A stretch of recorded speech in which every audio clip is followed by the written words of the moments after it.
नमस्कार दोस्तों, मैं जितेंद्र चौधरी। तो आज मैं आपके सामने एक योजना लेके आया हूँ, इंदिरा गांधी शहरी रोजगार योजना। ठीक है, आपने पहले पढ़ रखे होंगे इसके बारे में, कहीं से भी कोई बुक या कोई वीडियो लेक्चर देख रखा होगा। मैं इस वीडियो लेक्चर में आपको ऐसा फैक्ट बताऊंगा जो ना तो आपने कहीं पढ़ा होगा और आपको खुद को रियलाइज होगा कि हाँ, ये आरपीएससी ने जैसे प्री का एग्जाम दिया है तो अपने को इस तरह के फैक्ट और इस तरह के कंटेंट को तैयार करना पड़ेगा। ठीक है, तो मैं ऐसा नहीं कहना चाहता हूं कि मैंने बहुत कुछ अलग किया है, लेकिन मैं ये मानता हूं कि जैसे आरएस प्री का एग्जाम आया है तो आरपीएससी ने ये कह दिया है आपको कि जो आप पढ़ के आओगे ना वो मैं नहीं दूंगी।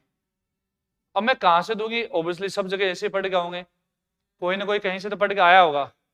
बट अपन को क्या लगता है, कभी कभी जो भी टॉपिक पढ़ते हैं, जैसे इंदिरा गांधी शहरी रोजगार पढ़ी और अपने को इसको इंपॉर्टेंट फैक्ट पढ़ लिया, अपनी गलती भी नहीं थी, पैटर्न भी वैसा था, और अपन जनरलाइज पढ़ते हैं।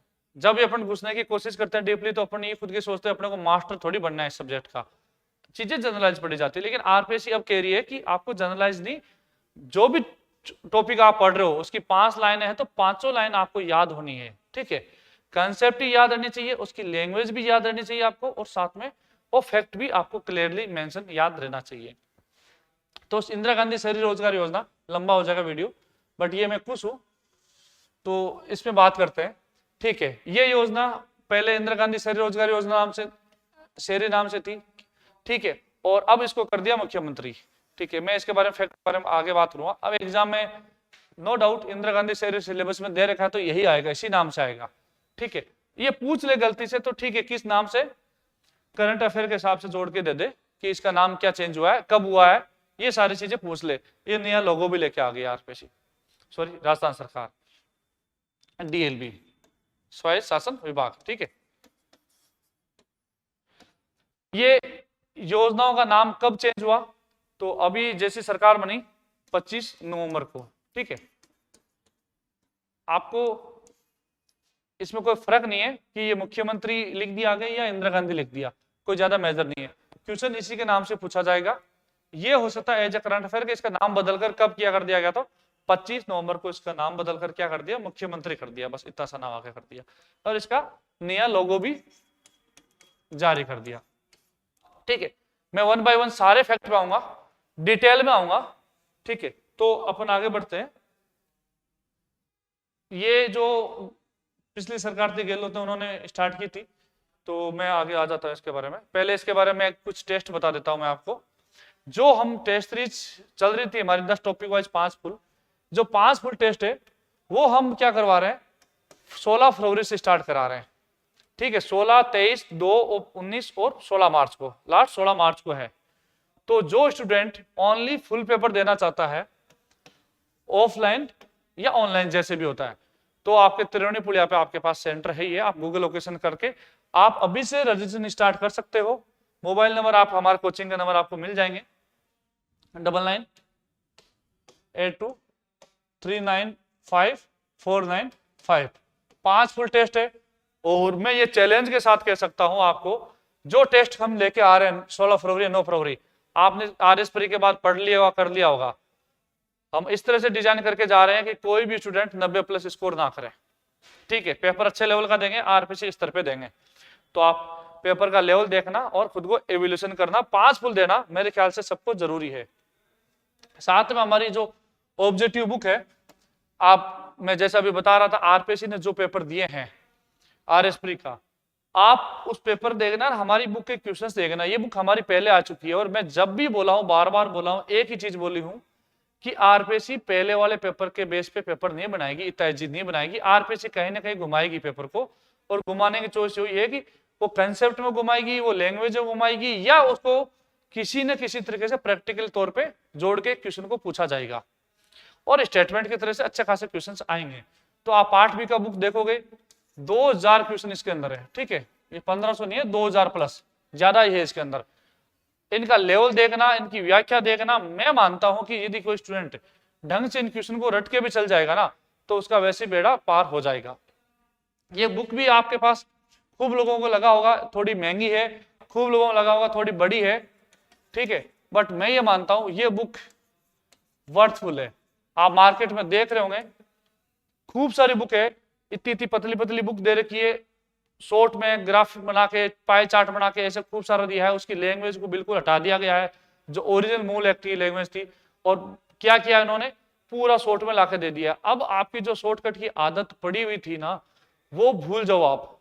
क्यों? क्योंकि आरपीसी ये कह रही है कि आप जो पढ़ के आ रहे हो ना, जो इंपॉर्टेंट है वो नहीं दे रही मैं, शॉर्टकट नहीं अपनाना आपको, आपको थोड़ा डिटेल में जाना पड़ेगा। और मुझे लगता है जिस दिन आप एग्जाम लेके बाहर निकलोगे और जिस कंटेंट से आप पढ़ गए हो, मैं डरा नहीं रहा हूं, तो मैं ये कह रहा हूं कि आप अपना इनपुट अपना विवेक साथ में रखना। 111 पोस्ट है, ठीक है, तो ये 100 लड़के तो कहीं ना कहीं मिल जाएंगे ना जो अपना दिमाग यूज कर रहे हैं। हाँ, जिस कोचिंग वाला हो या हम हैं या कोई दोस्त रहा है, सबको अपना कंटेंट बेचना होता है, बट हम ईओआरओ के लिए स्पेशली रिसर्च के तौर पे काम कर रहे हैं। तो मैं ये मानता हूं कि आप जो भी तैयारी करो, आप अपना खुद का इनपुट रख के ही तैयारी करो, ठीक है। अपन लंबा हो जाएगा वीडियो, इस पर आते हैं। इंदिरा गांधी शहरी रोजगार योजना। तो इंदिरा गांधी शहरी रोजगार योजना कब शुरू की थी? क्या हुआ था कि मैं इसका बैकग्राउंड बता देता हूं। जब कोरोना निकला था, तो कोरोना में क्या हुआ था कि नरेगा, गांव में तो क्या होता था, गांव में नरेगा थी। अब शहरों के अंदर क्या हुआ था, काफी लोग थे जो ठेले लगाते थे, सब्जी वाले थे, ढाबे वाले थे, रेस्टोरेंट वाले थे, या और भी स्ट्रीट वेंडर जो भी बोलो उनको, उन लोगों के पास रोजगार खत्म हो गया था। गांव में तो रोजगार नरेगा के थ्रू मिल रहा था, शहरों में क्या किया जाए, तो शहरों में इन्होंने क्या कर दिया कि ऐसी नरेगा की तर्ज पे क्या लेके आ जाएंगे, हम शहरों के अंदर भी एक नरेगा लेके आ जाएंगे, इसको बोल दे शहरी रोजगार, ठीक है। ये जो नाम है शहरी रोजगार, ये कब शुरू की थी, जस्ट बजट के कोरोना के बाद में 2022। आपको रटने की जरूरत नहीं, कोरोना कब खत्म हुआ था, सेकंड वेव 2021 के समथिंग 22 तक चला था, और ये 2022 में गहलोत सरकार लेके आ गई थी, 2023 के बजट के अंदर, ठीक है। आपको पूरी ये योजना में आपको याद करा दूंगा, अच्छे से एक एक फैक्ट याद करा दूंगा, आप बस स्पीड को थोड़ा, हो सकता है मैं धीरे धीरे बोल रहा हूं तो स्पीड को थोड़ा सा बढ़ा लीजिएगा। ये आ गई बजट में 2022-23 का, एक फैक्ट क्लियर हो गया। अब ये कि सर ये तो घोषणा की थी, चलो ठीक है, घोषणा करने के बाद में ये लागू कब हुई थी, तो लागू कब कर दी इसको लागू किया था 9 सितंबर को, ठीक है। ये आपको दिख नहीं रहा होगा, 9 सितंबर को, वही 2022 में, ठीक है, 9 सितंबर को इसको लागू कर दिया। कहां से लागू किया था, ठीक है, जयपुर से। अब जयपुर में भी यदि वो डीपली जाना चाहता तो कहां से, खानिया की बावड़ी, ठीक है। कहां से शुरू की, खानिया की बावड़ी, ठीक है। बड़ी चीज नहीं है, कुछ फैक्ट ऐसे होते हैं जो जनरलाइज सभी रटते हैं, अपन अभी जनरलाइज फैक्ट पे आ रहे हैं, बाद में अपन इसके अंदर अंदर एक एक डिटेल फैक्ट में आएंगे, ठीक है। तो ये चीजें आप आरपीसी एक स्टेटमेंट में पूछेगी, और कुछ फैक्ट ऐसे हो गए, एक दो फैक्ट जो आपको कहीं ना कहीं उठा कर दे देगी। तो 40 आपको कितने लेके आना है, 35 प्लस। तो ऐसा तो है नहीं 35 प्लस के लिए आपको जो भी कंटेंट पढ़ रहे हो वो जो 40 नंबर मतलब 100%, आपको 100% पढ़ के जाना पड़ेगा। आप स्किप तो कर ही नहीं सकते ना, आप यदि पढ़ गए 35 का जा रहे हो फिर 30 आ रहे हैं आपके, तो कोई सेंस ही नहीं बनता। तो जो नया चेंज आए मैं बताऊंगा बाद में। पहला नया चेंज क्या हुआ था, ये जो फैक्ट में लेके आ जाता हूं, पहले 100 थे, अब कितने कर दिए, 125। अपन 1 बाय 1 एक फैक्ट पे आते हैं। तो साथ साथ में क्या है कि इसमें क्या कर रहा है कि जो नगर शहरों में कौन से, जो स्थानीय नगर निकाय है, लाइन याद रखना, शहरों के अंदर स्थानीय नगर निकायों के अंदर उसकी एज क्या दे रखी है, 18 साल का कमाने लग जाता है, और 60 साल में वो क्या हुआ, रिटायरमेंट आ जाता है। तो 18 से 60 इसकी एज दे रखी है, ये नॉर्मल फैक्ट है, कोई इशू नहीं है।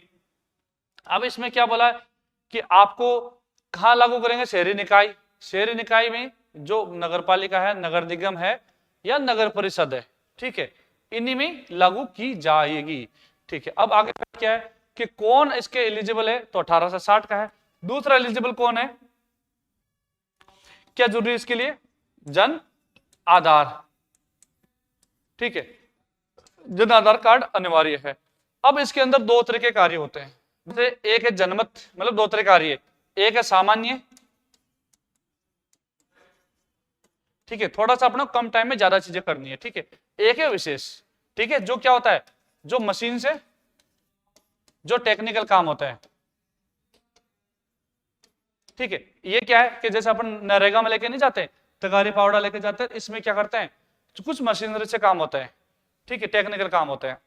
तो नॉर्मली कि जो तगारी पावड़ा लेके जा रहा है मजदूर, वो क्या करेगा, वो मेहनत ज्यादा करेगा, तो उसकी मजदूरी मतलब एक फिजिकली ज्यादा लग रहा है काम, तो उसको क्या करेंगे, उसको पारिश्रमिक वो भी ज्यादा देंगे। पहले कितना था 75, और सामग्री, दूसरा ऑप्शन क्या, सामग्री, सामग्री कितना था 25, ठीक है, ये सामग्री। अब ये चेंज हो गया, अब कितना हो गया, अब ये हो गया 30 और 70, आपको रटने की जरूरत नहीं है। इसमें कितना है, सेम ऐसा ही है, इसमें 75 और 25। अब इसमें क्या लग रहा है, इसमें मशीनरी ज्यादा लग रही है, क्या लग रही है, मशीनरी, जो सामग्री है, सामग्री है, जो मशीनरी है वो ज्यादा लग रही है, तो उसका प्रतिशत क्या हो गया, ज्यादा हो गया, उसका कितना हो गया 75। और जो लागत है, मशीन है, जो मजदूर है वो कम काम कर रहे हैं, उनकी लोड उन पे काम कम पड़ रहा है, तो वो क्या हो गया 25, ठीक है, रटने की जरूरत नहीं है, आप कंफ्यूज हो जाओगे, मैं दोबारा बता देता हूं। जो सामान्य है, सामान्य मजदूरी ज्यादा लग रही है, एक श्रमिक है उसका पारिश्रमिक ज्यादा लग रहा है, तो उसको क्या कर दिया, पारिश्रमिक ज्यादा दे दिया, कितना दे दिया 70, पहले कितना था 75 कर दिया 70, तो उसको प्लस माइनस कर दो, 70 30 हो गया। और उसके अंदर जो विशेष वाला है उसमें मशीनरी टेक्निकल कुछ ज्यादा चीज होती है, तो उसमें क्या कर दिया, सामग्री ज्यादा लग रही है, तो सामग्री का पार्ट ज्यादा हो गया, कितना हो गया वहां 75, और वहां जो पारिश्रमिक है वो कितना 25, ठीक है, याद हो गया आपको। आगे आते हैं अपन, मैं एक एक फैक्ट ओके लेके आऊंगा, ठीक है। ये नरेगा, नरेगा बाद में से मैंने बता दिया आपको कि जो स्ट्रीट वेंडर, ठेले, रेहड़ी, शहरी पटरी, जो सब्जी बेचने वाले, सारे ढाबा रेस्टोरेंट, इनको क्या कर दिया, काम करने वालों को क्या करेंगे, ये चीज देंगे, रोजगार देंगे। अब शहरी क्षेत्रों में क्या होगा, किन लोगों को देंगे, इसमें भी ये सारे क्या गरीब है, ठीक है, और क्या है, आर्थिक रूप से कमजोर। देखो मैं ये चीजें इसलिए बोल रहा हूं कि आरपीसी एक लैंग्वेज देगी, गरीब, आर्थिक कमजोर, इनको या किन को देगा, एक स्टेटमेंट दे देगा, एक गलत दे देगा कि नगर निकायों के सीमा में निवास करने वाले परिवारों को, विशेष रूप से आर्थिक कमजोर, एसआई, बेरोजगार परिवारों को। अब इसमें देखो एक चीज और याद रखना, इस योजना में क्या किया है, जो यूनिट बनाई है ना, वो किसको बनाई है, परिवार को बनाया। मतलब ये हुआ कि हम परिवार को रोजगार दे रहे हैं, ऐसा नहीं कि जैसे अपन 5 मेंबर है तो 5 मेंबर अलग अलग जाके अपन अप्लाई करना पड़ेगा। यदि एक परिवार जो जन आधार है, जन आधार है ना, उस जन आधार में जितने भी मेंबर है उन मेंबरों का एक साथ अप्लाई हो जाएगा, आवेदन हो जाएगा, और उनको सबको रोजगार मिल जाएगा, ठीक है। ये कोई जरूरी नहीं है कि अलग अलग आदमी अलग अलग आवेदन करे, एक ही सदस्य है, मतलब अलग अलग सदस्य है तो सारों को अलग अलग अप्लाई करने की जरूरत नहीं है। आगे सिंपल सी बात है। अब क्या लिखा है इसने, शहरी क्षेत्रों में प्रत्येक परिवार को मांग के आधार पर, यह बहुत इंपॉर्टेंट लाइन है। इसमें क्या हो रहा है कि शहरी जो क्षेत्र है उसमें कोई भी जो परिवार है, परिवारों क्या वो काम मांगने पे देंगे, ठीक है। तो मांग पे आधार पात्र व्यक्तियों, इसमें देखो पात्र व्यक्तियों में उसमें जो ओरिजिनल मैंने पीडीएफ है जो सरकार की है उसमें मैंने दे रखा है, उस ओरिजिनल में क्या लिखा हुआ है, पात्र लिखा हुआ है एक कुशल एंड अर्ध कुशल। यदि एग्जाम के अंदर अकुशल और अर्धकुशल की यदि बोल दे पात्र इन लोगों को देंगे तो प्रायोरिटी इन्हीं को देना, अकुशल और अर्धकुशल को ही दे रही है ये। उसके बाद दे रही है नो डाउट, कुशल को भी दे रही है, सब कुछ दे रही है, लेकिन जो एक्चुअल में जो सरकार ध्यान दे रही है, जो प्रायोरिटी पे है, जो प्राथमिकता पे, वो कुशल और अर्धकुशल है। तो उसमें ये लिखा हुआ है स्पेशल कि पात्र कौन है, अकुशल और अर्धकुशल, ठीक है। बाकी एलिजिबल है ऐसा नहीं है, बट प्राथमिकता का जो स्तर होता है ना, किसको दिया जाएगा, ठीक है। मुख्यतः श्रम आधारित कार्यों को, जैसे ऐसे नहीं कि श्रम आधारित का मतलब है जहां से लेबर ज्यादा लग रही है, जहां से मतलब मान के चलोगे नरेगा का मोटो क्या था, कि लोगों के जेब में पैसा देना, तो ऐसे घर बैठे तो दे नहीं सकते, तो क्या कर सकते हैं, तो उनको कोई ना कोई ऐसे लेबर वाला काम कराओ ताकि उनके जेब में पैसा जाए। तो लेबर वाले जो मोस्टली काम है वो चीज इसमें क्या किया जाएगा, ज्यादा ध्यान दिया जाएगा। ऐसा नहीं कि आप कोई बिल्डिंग बना रहे हो, कंस्ट्रक्टिव कर रहे हो, उनको नहीं। तो अपन आगे आएंगे इस काम पे, मैं एक चीज को डिटेल में काम में बताऊंगा और पक्का वहां से क्वेश्चन आएगा, ठीक है, जो मैं काम बताने वाला हूं। इसमें स्थायी परिसंपत्तियों का सर्जन सेकेंडरी होगा। मैं अभी यही लाइन बोल रहा था कि कोई जैसे होता है ना परिसंपत्तियां बना रहे हैं, जो कुछ बना रहे हैं, वो सेकेंडरी लेवल पे होगा, ठीक है।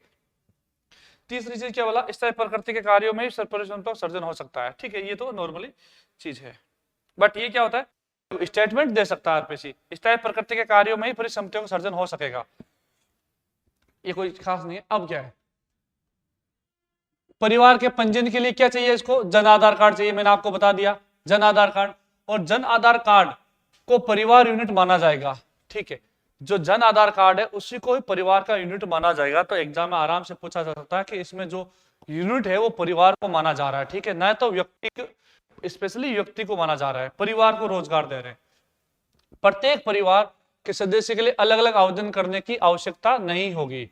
याद होगी आपको, ये चीज आप मेमोराइज रखिएगा, मैं लिख के दे रहा हूं कि जो चीज मैं फैक्ट बता रहा हूं वो आपको कहीं नहीं मिलेंगे, सब जगह अलग अलग एक एक सरफेस लेवल का चीजें दी हुई है।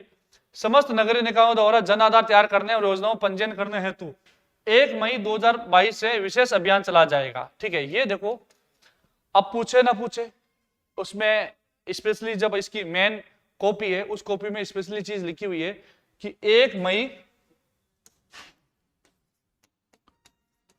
2022 से क्या वाला, जब ये योजना लागू हुई थी, बजट घोषणा हुई थी, तब की बात कह रहे हैं। तब इन्होंने बोला कि हम 1 मई को 2022 वाली 1 मई को विशेष अभियान चले जाएंगे। किसके लिए चले जाएंगे, कि जो भी है जन आधार कार्ड बनाओ और उसमें आप रजिस्ट्रेशन आवेदन करो, ठीक है, उसके लिए क्या किया जाएगा, अभियान चला जाएगा। और उस जो जन आधार के जो डाटा है, कॉमन डाटा परिवार के, उस डाटा को किस पे लिंक कर दिया जाएगा, ये लिंक कर दिया जाएगा IGRY अर्बन MIS पोर्टल। बहुत इंपॉर्टेंट चीज है ये, MIS पोर्टल, क्या है, MIS पोर्टल, ठीक है। पात्र व्यक्ति में जो आपको मैं अभी बता रहा था, अर्धकुशल और अकुशल को संबंधित नगरीय विकास निकाय द्वारा रोजगार मांगने पर जॉब कार्ड के आधार पर 15 दिन के अंदर उपलब्ध कराया जाएगा। ये चीज लिखी हुई है। पात्र व्यक्ति कौन है, अर्धकुशल और अकुशल व्यक्तियों को जॉब मांगने पर उनको उसी सीमा के अंदर, ठीक है, जो वार्ड है जहां पे है उसको, वो जोन है या जो वार्ड है, जोन या वार्ड, उसको कितने दिनों के, 15 दिन के अंदर क्या दिया जाएगा, रोजगार दिया जाएगा, ठीक है, ये है। और ये साथ में एक लाइन बोल रहा है कि जैसे कोरोना जैसी आई थी, महामारी आई थी, यदि ऐसी महामारी कोई दूसरी आ जाए तो क्या किया जाएगा, जो बाहर से प्रवासी आ रहे हैं, ठीक है, जो बाहर से प्रवासी आ रहे हैं, ठीक है, यदि कोरोना जैसी बीमारी आ जाती है तो उनको भी क्या किया जाएगा, उनको भी, ये लिखा भी, रोजगार दिया जाएगा, ठीक है। और साथ में मैंने एक लाइन और बोली थी आपको कि ये यूनिट किसको माना जा रहा है, यूनिट माना जा रहा है परिवार को, ठीक है। और दूसरी चीज के अलग अलग सदस्यों को अलग अलग आवेदन करने की जरूरत नहीं रहेगी। अब बात आती है आवेदन, नो डाउट आवेदन कहां कर सकते हैं, ठीक है, इतनी इंपॉर्टेंट है नहीं, लेकिन अब जो आरपीसी कह रही है वो उसके अकॉर्डिंग सब चीजें इंपॉर्टेंट है उसके अकॉर्डिंग, ठीक है। अपने को नहीं ध्यान रखना है कि इंपॉर्टेंट क्या है या क्या नहीं, अपने को जो दिया है सिलेबस है उसको सब कुछ पढ़ के जाना है। जन आधार कार्ड के माध्यम से योजना के पोर्टल पर आवेदन कर सकते हैं, ठीक है। और उनको क्या है, उनके जोन कार्यालय मित्र से भी ऑनलाइन आवेदन कर सकते हैं, ठीक है। 15 दिन में रोजगार हो जाएगा, मैंने आपको बता दिया।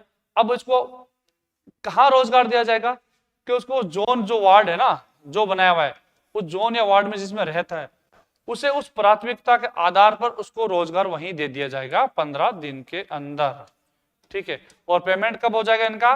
पेमेंट हो जाएगा इसका जब ये 15 दिन खत्म होंगे, तो आगे आने वाले 15 दिन के अंदर पेमेंट हो जाएगा। पेमेंट किसके डायरेक्ट आ जाएंगे?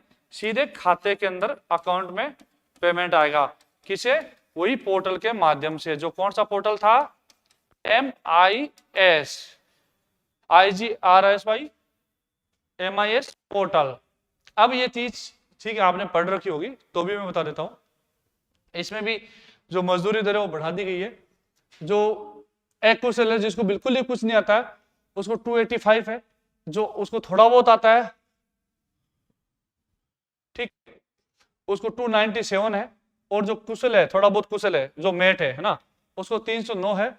और जो हाई स्किल्ड है, ठीक है, कुशल है, कुशल मतलब हाई स्किल्ड है, जो उसको 359।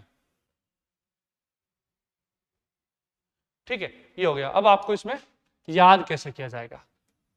285 है सबसे नीचे बॉटम है। कि यदि पूछा जाए कि शहरी रोजगार गारंटी योजना में न्यूनतम मजदूरी क्या है, यदि ये नहीं लिखे कुशल अकुशल या कुछ भी, तो सबसे पहले आपको क्या करना है? 285 देना है। 285 के बाद में आपको कितना जोड़ना है? 13, ठीक है, 12 प्लस 12 क्या, तो कितना हो गया? 297। ठीक है, इसके बाद आपको फिर क्या जोड़ना है? 3 और 9, 12। कितना जोड़ना है? 12। तो कितने हो गए? 309। ठीक है, ये यहां तक तो अपना काम चल गया। 85 में कितने जोड़े? 12, तो 97 हो गया। 97 में 12 जोड़े तो कितने? 309 हो गया। अब आपको क्या करना लास्ट में? 5 याद, ये याद रखना ही है आपको। उधर क्या है? कुशल, अर्धकुशल, कुशल और उच्च कुशल हो गया। ठीक है, याद हो गया आपको? 285, उसमें 12 जोड़े, 297, 97 हो गया। 97 में 12 जोड़े तो कितने हो गए? 309। 309 में फिर आगे 359 हो गया। तो अकुशल, अर्धकुशल, कुशल और हाई क्वालिफाइड मतलब कुशल, ये 3 चीज हो गई। अब ये चीज मैं बाद में बताऊंगा कि जो लास्ट बजट वाले डाटा है शायद अभी चेंज हो जाएंगे, तो इसमें पढ़ने की कोई सेंस है नहीं। अभी सीधा मैंने बता दिया कि भुगतान सीधे लाभार्थी में हो जाएगा। ये कोई इसमें आपको पढ़ा पढ़ा रटा है, 15 दिन में हो जाएगा। और जो भुगतान है वो श्रम विभाग द्वारा न्यूनतम मजदूरी की दरों से किया जाएगा, जो मैंने अभी बता दिया आपको। कौन कौन सा था? 285, 297, 309, 359। ठीक है, याद आपको याद रहना चाहिए। अब इस योजना में कराए जाने वाले कार्य, ठीक है, मैं कार्य पाऊंगा, सारे कार्य मेरे पास लिखे हुए हैं। ठीक है, अब देखो कार्य क्या है कि ऊपर हेडिंग दे रखी है इसने 5-7, उसमें हेडिंग के अलावा क्या दे रखा है? अंदर और दे रखा है। तो अपने को क्या है कि उसकी हेडिंग, जो हेडिंग है, जैसे पर्यावरण संरक्षण है, इस पर्यावरण संरक्षण को भी इसने क्या कर दिया? डिटेल में दिया। साथ साथ में क्या डिटेल में दिया कि पर्यावरण संरक्षण के अंदर ही क्या क्या कर सकता है। तो कॉमन सेंस चीजें क्या क्या कर सकते हैं अपन। ठीक है, ऐसे जल संरक्षण है, अपने कॉमन सेंस आपको याद करने की जरूरत नहीं। आप जयपुर में हो, जयपुर में बैठे बैठे आप देख लो कि शहर में या किसी आपके गांव के जो सिटी है, जहां नगर पालिका, नगर निगम है, तो वहां क्या क्या चीजें कर सकते हैं। तो इसमें रटने वाली चीजें है नहीं। वहां जल संरक्षण कर सकते हैं। किस तरह का जल संरक्षण करेंगे अपन बात करेंगे आगे डिटेल में।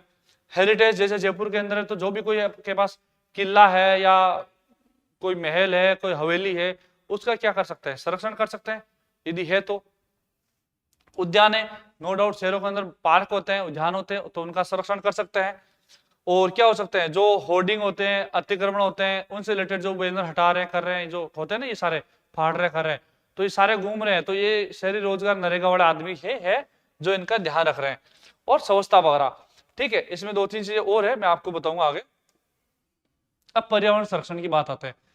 पर्यावरण संरक्षण रटने की आपको जरूरत नहीं है, मैं आपको याद ऐसे हो जाएगा आपको कि पर्यावरण संरक्षण में सबसे पहले क्या आता है? सबसे पहले आता है वृक्ष। तो वृक्षारोपण करेंगे। अभी आपको पता हो तो वृक्षारोपण का एक पेड़ माँ के नाम मोदी जी ने भी स्टार्ट किया था।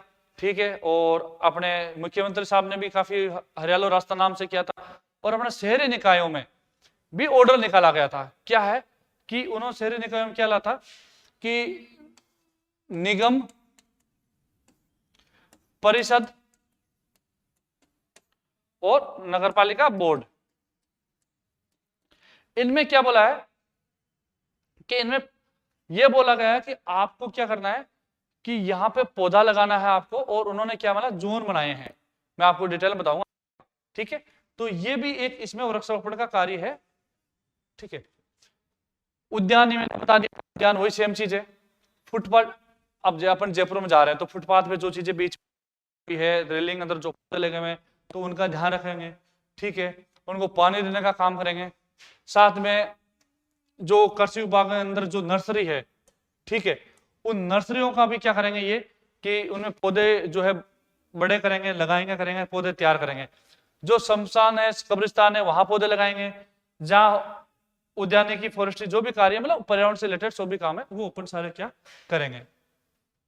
अब सारा ये काम हो गया। अब जल संरक्षण की बात आती है।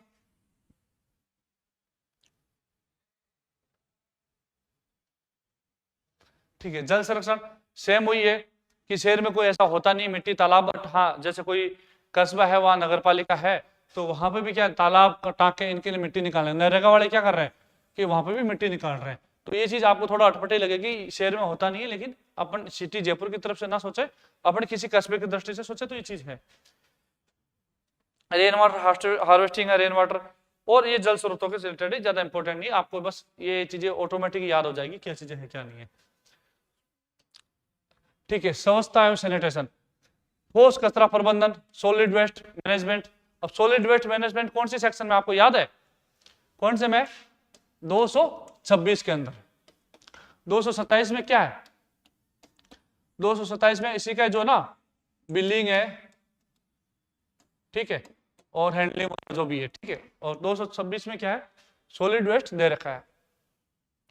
और जो डोर टू डोर कलेक्शन है, ठीक है, डंपिंग साइट जो भी कचरे का जहां होती है अलग अलग करवाना करना, ये सारा चीजें ये भी क्या कर सकते हैं, ये इस शहरी रोजगार योजना में काम हो सकता है। अब देखो आपको तीसरी चीज ये है कि सार्वजनिक शौचालय मूत्रालय की साफ सफाई। ठीक है, अब आपको ये लगेगा कि नरेगा में कर सकते हैं नहीं कर सकते, ऐसा क्या करेगा वो, एक शहरों में एक स्टेटमेंट दे देगा आपको कि ये कर सकते हैं नहीं कर सकते। तो सबसे पहले तो आप मुझे ये बताओ कमेंट करके कि शौचालय कौन से सेक्शन के अंदर है, ठीक है, और मूत्रालय कौन से सेक्शन के अंदर है। मैं आपको कमेंट बाद बताऊंगा, दोनों बताओगे आप मुझे। नालियों की साफ सफाई की बात कर रहे हैं, ठीक है, तो नाली आप ये भी बताओगे नालियों का प्रोविजन कौन से में है और इसका भी कौन से में है। ठीक है, सड़क पे मतलब झाड़ियों घास की सफाई, ठीक है, तो ये भी आप बताओगे कौन से सेक्शन के अंदर है। तीनों का कमेंट करोगे, आपको यदि 12 चैप्टर पढ़ रखा होगा तो मैं बताऊंगा आपको तो कमेंट बॉक्स में कर दिया होगा आपने। शौचालय किसमें है, ठीक है, 200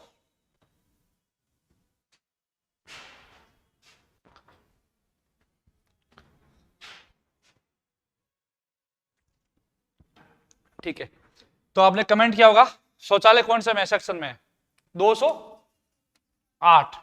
ठीक है, देखो इसमें शौचालय और मूत्रालय दोनों अलग अलग धारा के अंदर है। शौचालय किसमें है, 208 में, इसमें ये लिखा है प्रेवेसिस। और मूत्रालय इसमें सेक्शन क्या है, 209, उसके अंदर क्या लिखा हुआ है, सारा जो पब्लिक प्लेस है उसमें लेट्रिन और यूरिनल दोनों मनाए जाएंगे। ठीक है, दोनों अलग अलग है, याद रखना। ठीक है, नाले का प्रोविजन कहां पे है आपको पता होगा तो 200 अंदर का है, 200 में नियंत्रण है, और 201 में क्या है, बनाने की शक्ति है। ठीक है, और सड़क सार्वजनिक स्थानों पे झाड़ियों सब का क्या है, 242 सेक्शन। ठीक है, ये चीजें हैं नॉर्मली, आप आगे बढ़ते हैं। स्वच्छता में सैनिटेशन संबंध में ठोस कचरा ये आपको बता दिया मैंने। ठीक है, संपत्ति विरूपण कौन सा चैप्टर है, चैप्टर 12 ए। 12 ए चैप्टर कहां से शुरू होता है, 297। 297 ए में क्या है कि ये बोल रहा है कि यदि कोई संपत्ति के विरूपण में होर्डिंग बैनर आदि यदि कोई हटाता है तो उस पर जुर्माना कर सकते हैं 1 वर्ष और शायद उसके 10,000 तक मैक्सिमम लिमिट है 10,000, शायद 5,000 से 10,000 तक, ये मुझे एक्चुअली याद नहीं है लेकिन 2H में है, ये आप कंफर्म कर लेना। ये रेलिंग डिवाइडर दर्शी स्थल जो भी होता है उसमें पुताई पेटिंग का काम कर सकता है। कन्वर्जेशन कार्य ये कहीं आपको नहीं मिलेगा, काफी लोग नहीं पढ़ा रहे कर रहे हैं, लेकिन ये भी इसके अंदर है। कन्वर्जेशन का मतलब है जो आवास योजना सब कुछ है उसमें जो चीजें हो रही है ना, कन्वर्जेशन हो रही है उसको, उसके अंदर भी ये चीज किया जा सकता है, ज्यादा नहीं है लेकिन आपको थोड़ा सा याद रखना पड़ेगा। अब आते हैं अपन सेवा संबंधी, ये भी कहीं सिलेबस आपके नहीं दे रखा होगा लेकिन आपको थोड़ा सा याद रखना है। सेवा संबंधी जो भी कार्य, क्या क्या कार्य हो सकते हैं, जैसे जो गौशाला है इसमें सेवा जैसे काम होते हैं तो वहां लगवा सकता है।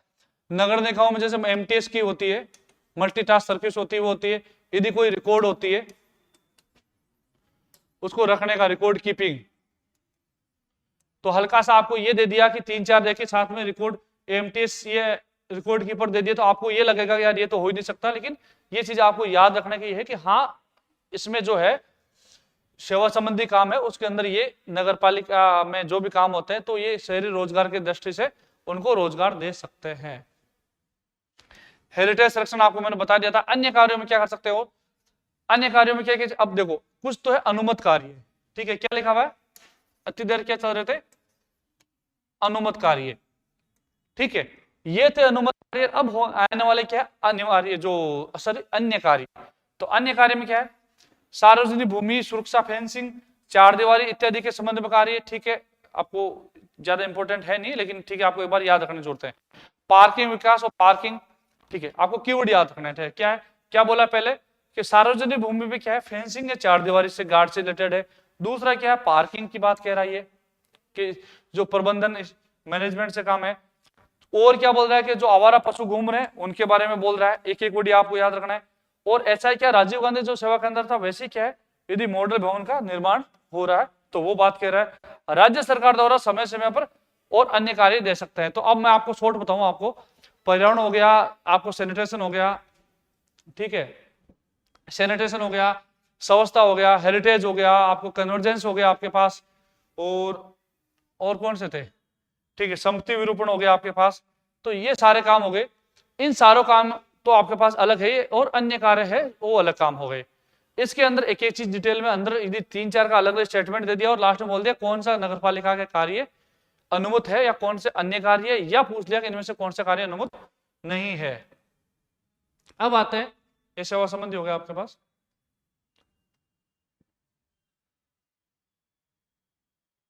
ठीक है, ये देखो ये उसी के स्क्रीनशॉट है जो मैंने आपको ओरिजिनल जो PDF है इसकी, इसके अंदर ही है। तो इसमें क्या है सारांश इसका कि संबंधी नगर निकाय के आयुक्त अधिकारी क्या है, वो इस कार्यों के चयन और के लिए अधिकृत होंगे। कि ये मतलब ये कहना चाह रहे हैं कि जहां कार्यों का जो चयन करता है, कौन से काम करवाना है, कौन से उनका चिन्ह कर मार्किंग करनी है, वो किन का काम है, वो जो संबंधित आयुक्त है, यदि कोई नगर परिषद है या उसमें, तो वो, और जो कोई ईओ है वो इसमें क्या करेगा, अधिकृत होगा, मतलब CMO। ये क्या कर सकते हैं कि उस कार्य का क्या कर सकते हैं, चयन और मार्किंग, कि कौन सा काम करना है कौन सा नहीं कर सकता। कौन कर सकता है, CMO, आयुक्त या अधिकारी, ठीक है। और प्रत्येक वार्ड में क्या कर सकते हैं, वो समान रूप से प्रकृति के जो कार्य और क्षेत्र है वो प्रकृति के अनुसार समान रूप से क्या करेंगे, प्राथमिकता देंगे, और उसके बाद क्या करेंगे, वो योजना बनाएंगे और वो लेबर बजट वो बनाएंगे। तो लेबर बजट और योजना कौन बनाएगा, जो संबंधित निकाय का है वो बनाएगा, और वो उसके बाद क्या भेजेगा, वो बाद में उसको भेजेगा कलेक्टर को, ठीक है। ये क्या करेगा, ये अनुमोदन के बाद किसको भेजेगा, कलेक्टर। कलेक्टर में कौन सी, जो जिला आयोजना परियोजना निवेशक है, ठीक है, जिला कलेक्टर शायद, ठीक है। इस कलेक्टर को क्या बचेगा, जिला परियोजना समय को होता है ये कलेक्टर, इसकी अध्यक्षता में एक कमेटी होती है, और उस कमेटी को ये क्या करेगा, अनुमोदन के लिए भेजेगा। और कमेटी जब जो जिला कलेक्टर का अध्यक्षता में बनाई गई है, वो अनुमोदन करने के बाद में क्या करेगा, वो फिर इनको भेज देगा और ये क्या करेंगे, उसका इंप्लीमेंट कर देंगे। इसका खर्च है वो राज्य निधि से, सेम सी बात है।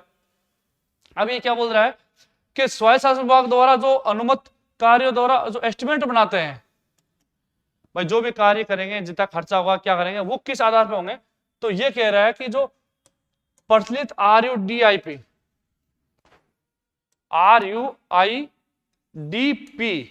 इसके आगे लिखा है इन्होंने SOR 2017 के आधार पर करेंगे। जो एस्टिमेट है लगेगा वो कैसे लगाएगा, तो ये कह रहा है कि RUDIP SOR 2017 के आधार पर लगाएंगे। दूसरी लाइन ये बोल रहा है, एक जो अपन पढ़ाया है शेड्यूल ऑफ पावर SOP, उसमें क्या दे रखा है SOP के अंदर, जब वो पढ़ते हैं तो SOP में ये दे रखा है कि कौन सा टेक्निकल कार्य है, कौन उसके अधीन है, कौन उसको स्वीकृत करेगा, किसके हस्ताक्षर होंगे और किसके अंदर होंगे। तो जो टेक्निकल चीजें है वो SOP के अंदर चीजें है वो उसके अनुसार ही की जाएगी। ठीक है, ये आपके पास होगी। आगे आपके पास आता है कमेटी है। अब ये क्या, कमेटी 4 तरह की है अलग अलग, मैं आपको इसे डिटेल में एक साथ शॉर्ट में बता देता हूं सारी। देखो इसमें अलग अलग कमेटी है। संभागीय स्तर पे ये अलग अलग सदस्य है, ये संभाग स्तर पे हो गया, ये जिला परियोजना स्तर पे हो गया और निकाय स्तर पे हो गया। इन शॉर्ट का सबका सारांश मैं आपको एक जगह टेबल में बता देता हूं कि 4 तरह की कमेटी है। कितने तरह की कमेटी है, 4 तरह की। मैं 2-3 बुक में देखा था, उनमें शायद जो पढ़ा रहा था स्टूडेंट, मैंने क्वेश्चन भी दिया था, उसमें यही बोला गया है कि 3 कमेटी है। मैं आपको बता रहा हूं 4 कमेटी है। कौन कौन सी है, एक राज्य स्तर पे, संभाग स्तर पे, जिला स्तर पे और नगर निकाय स्तर पे। तो संभाग स्तर पे कौन अध्यक्षता करता है, ठीक है, संभाग स्तर पर अध्यक्षता करता है अपने प्रमुख शासन सचिव, या जो शासन सचिव कौन सा है, जो DLB का है। कौन करता है, राज्य स्तर पे कौन है, कमेटी है प्रमुख शासन सचिव, या जो DLB का है शासन सचिव है वो इसकी अध्यक्षता करता है। अब आता है संभाग स्तर पे, संभाग स्तर पे वही सेम चीज होती है। कौन करता है, डिविजनल कमिश्नर, आयुक्त, संभागीय आयुक्त करता है। और जिला स्तर पे कौन करता है, जिला कलेक्टर करता है। और नगर निकाय स्तर पे कौन करता है, जो कमिश्नर होता है या अधिशासी अधिकारी होता है वो इसकी अध्यक्षता करता है। अब इसके अंदर एक दूसरी इंपॉर्टेंट चीज है जो इनकी, अब सदस्य आते हैं। सदस्य आपको पढ़ने की जरूरत नहीं है, लेकिन हल्का सा चीजें इसमें सदस्य ये है कि इसमें तो खूब सारे नीचे लिस्ट दे रखी है, इतना आपको याद होने वाला भी नहीं है, बट आपको ये है कि इनकी जो बैठक होती है वो इंपॉर्टेंट है। ठीक है, बाकी आप देखना चाहते हो इसकी, तो मैं ये बता सकता हूं कि जो होते हैं, जो अलग अलग, देखो वित्त विभाग के जो होता है वो वित्त विभाग वाला होता है, आयोजना विभाग वाला होता है, केंद्र नगरीय विकास विभाग वाला होता है। इतना चीजें इसमें पूछा नहीं जाएगा ना, आपको याद होगा। ठीक है, तो इशारा आप कर सकते हो कितने लोग क्या है। इंपॉर्टेंट इसमें ये चीज साथ में है कि इसके अंदर जो बैठक होती है, जो राज्य स्तर वाली होती है उसकी बैठक होती है किस आधार पे, त्रैमासिक। ठीक है, और जो संभाग स्तर पे होती है उसकी बैठक कितनी होती है, हर 2 महीने में, द्विमासिक। और जो जिला स्तर वाली होती है वो बैठक किस पे आधार पे होती है, वो मंथली, मासिक आधार पे। नगर निकाय वाली कोई चीज दे नहीं रखी है। तो पहली बात कौन है, राज्य स्तर वाली 3 महीने में एक बार बैठक करती है, संभाग स्तर वाली 2 महीने में एक बार बैठक करती है, और जिला स्तर वाली मंथली बैठक करती है। ये 4 तरह की कमेटी है।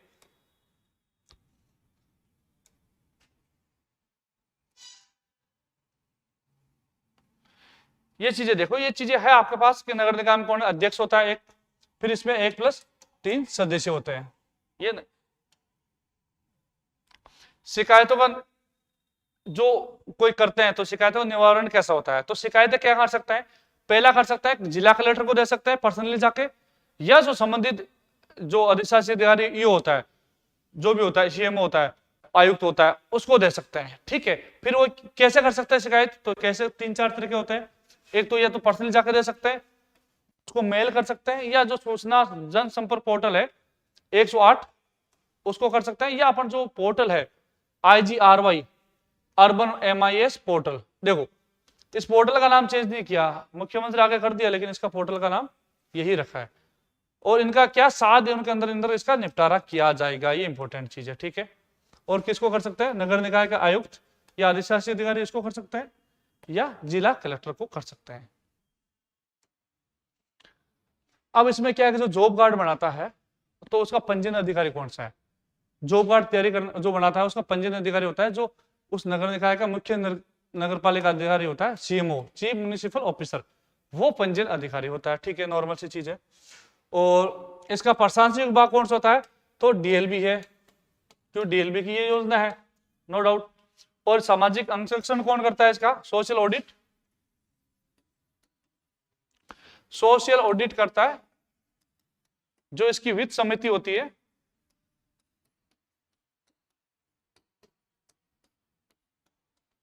दो 2009 एक्ट वाली जो नगर पालिका है उसके अंदर जो वित्त समिति बनी हुई है वो इसका सोशल ऑडिट करता है। अब इसके अंदर एक ये क्वेश्चन है, वो आप सोल्व करो और उसका आंसर दो।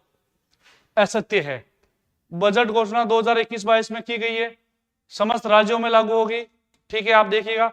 परिवार को 100 दिन का रोजगार का अवसर दिया जाएगा, श्रम विभाग योजना लागू करने के लिए नोडल विभाग है।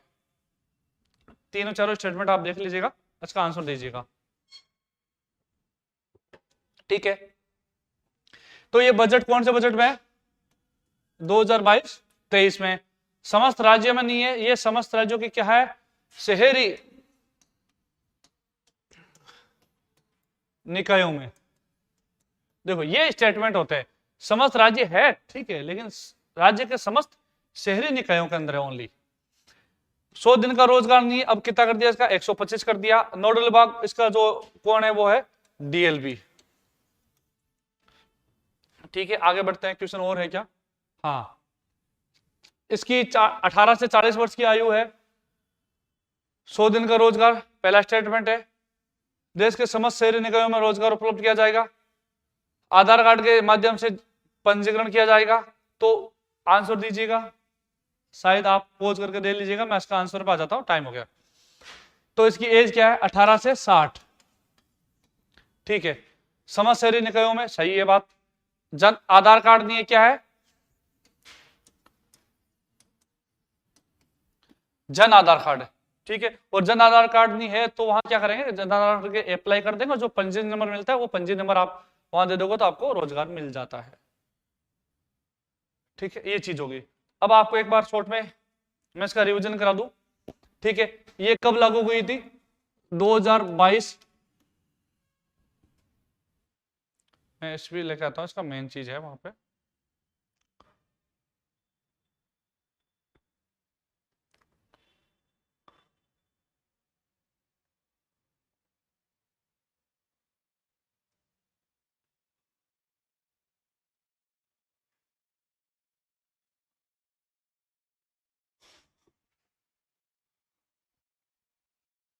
ठीक है। तो अपन क्या करेंगे, शॉर्ट में इसका रिवीजन करेंगे। इंदिरा गांधी शहरी रोजगार योजना कब लागू हुई थी, 2022-23 के बजट में, ठीक है। कब, 9 सितंबर को, ठीक है। कहां से, जयपुर, खानिया की बावड़ी, ठीक है। इसका बजट कितना था, शुरू में 800 करोड़ का इसका बजट था, ठीक है। अब इसके अंदर क्या चीज होती है, रोजगार कितना दिन का मिलता है, 125 दिन का रोजगार मिलता है, ठीक है। 15 दिन के अंदर काम मिलेगा, 15 दिन में क्या करेगा, पेमेंट कर देंगे, ठीक है। आपके पास इसका पोर्टल कौन है, MIS, ठीक है, जो अर्बन MIS पोर्टल है, ये पोर्टल हो गया इसका, ठीक है। और बताओ इसका नाम कब चेंज कर दिया, तो नाम चेंज कर दिया 25 नवंबर को चेंज कर दिया, ठीक है। और इसके अंदर चीज बताओ, आपके पास याद है कि इसके अंदर कमेटियां कितने प्रकार की है, इसमें 4 तरह कमेटियां, संभाग है, जो राज्य स्तर है, और जिला कलेक्टर है, और निगम स्तर पे है, ठीक है। और इसका शिकायत कैसे कर सकते हैं, कलेक्टर को और ईओ को, सीएमओ को, दोनों कर सकते हैं, 7 दिन के अंदर निवारण करेगा, पोर्टल के अंदर हो सकता है। 3 चीजें, कार्य क्या कार्य कौन से काम कर सकता है, ये काम कर सकता है, जैसे हेरिटेज का हो गया, सफाई का हो गया, जो हेरिटेज संरक्षण का हो गया, कन्वर्जेंस कार्य हो गया, ठीक है, अनुमत, और 3 तरह का। अब इसके अंदर 2 तरह के कार्य, कौन कौन से कार्य है, एक है सामान्य कार्य, एक है विशेष। सामान्य के अंदर भी 2 तरह के, उनको दोनों को जो पेमेंट दिया जा रहा है वो कैसे दिया जा रहा है, सामान्य का क्या है, उसमें लेबर ज्यादा लगती है तो उसमें क्या पारिश्रमिक ज्यादा होता है, कितना होता है, 70-30, जो अभी का है। और जो विशेष है उसमें क्या हो गया, उसमें मशीन ज्यादा लगती है तो उसमें क्या सामग्री ज्यादा लगती है, सामग्री का कितना हो गया 75 और बाकी हो गया 25। ठीक है, ये सारी चीजें होगी आपके पास। ठीक है, इसको आप आराम से रिविजन कर देंगे। ठीक है, thank you all of you.